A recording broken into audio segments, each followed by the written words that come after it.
So what are we doing today? Well, today we're picking garlic. And I don't know if you were with me when I planted this several months ago, but I had bought garlic from the store, and it was a USA produced garlic, because otherwise I believe they're sprayed. This was from a single clove, and what I was told is you pick the biggest cloves and you plant those. So this is perfect because I need garlic for my pesto, and these are basil plants, and they're about ready to be chopped back and made into pesto.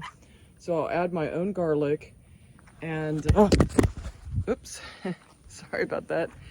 And so the only thing I'm lacking is like lemon, and I do have some pecans left over from last season that came from my trees. So I've created pesto all from what I have except for the lemon juice.